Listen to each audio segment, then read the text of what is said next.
Hey everyone, welcome back to the channel. Today, we're heading into the snowy mountains of Utah to explore the fascinating story of the Sundance Film Festival, the largest independent film festival in the United States and one of the most influential cinema events in the world. It's a place where unknown directors become household names, where groundbreaking stories get their first standing ovations, and where the very future of film is often shaped. But how did Sundance become such a powerhouse? Let's dive in and find out. To understand Sundance, we need to go back to the late 1970s. At that time, the American film industry was dominated by big studios churning out blockbuster hits. Independent filmmakers, those working outside the traditional Hollywood system, struggled to get their movies financed, seen, or distributed. It was an era of great commercial films, but truly daring, original voices had a hard time breaking through. That's where Robert Redford comes in.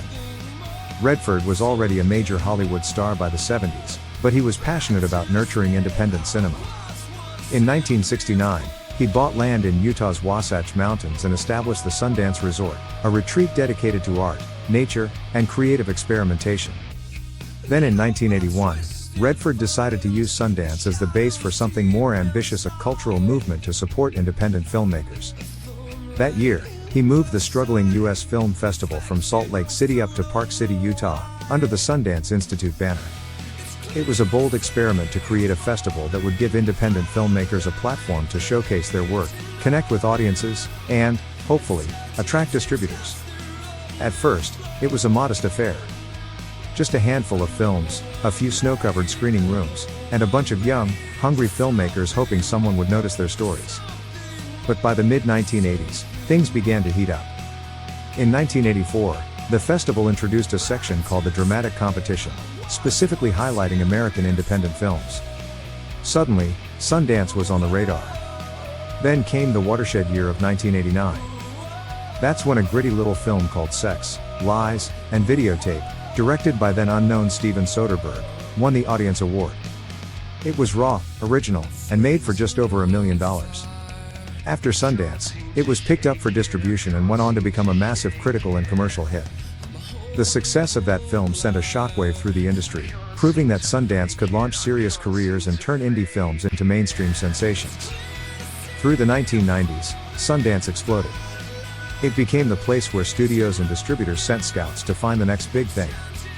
Films like Reservoir Dogs by Quentin Tarantino, Clerks by Kevin Smith, and Little Miss Sunshine all got their first big breaks at Sundance.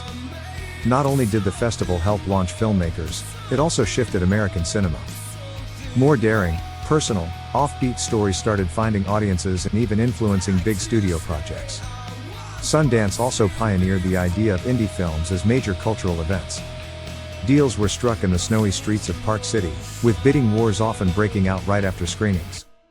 A tiny mountain town transformed each January into the epicenter of the movie world, buzzing with journalists, celebrities, and cinephiles from across the globe. Of course, Sundance isn't just about American films.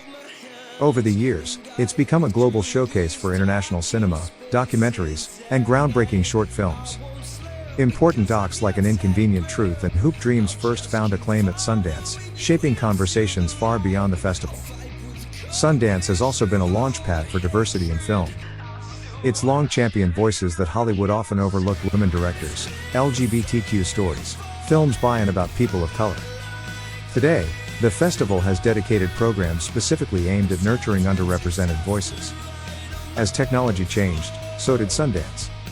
In the 2000s, it embraced digital filmmaking, giving young creators new tools to tell their stories.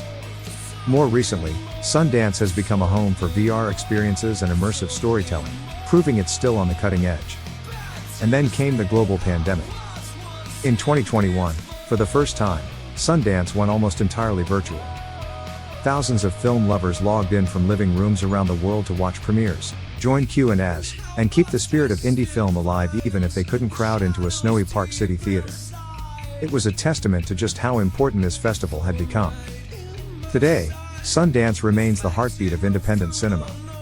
Each January, it's where new talent is discovered, careers are launched, and where audiences get to see films that might just change how we look at the world. It's also an economic engine. The festival pumps over $100 million into Utah's economy each year, filling hotels, restaurants, and theaters. And beyond the dollars, it keeps the dream of truly independent film alive, proving that great stories can come from anywhere, on any budget, with any cast. So next time you see a movie that feels small, intimate, and personal, a story that might never have made it past a Hollywood studio boardroom, there's a good chance it traces some of its roots back to Park City and the Sundance Film Festival. Thanks for watching, everyone. If you enjoyed this journey through the history of Sundance, give it a like, subscribe for more stories about film and culture from around the world, and drop a comment telling us which indie film you first fell in love with, or what movie you'd bring to Sundance if you were a filmmaker. We'll see you in the next one. And until then, keep exploring, keep watching, and keep supporting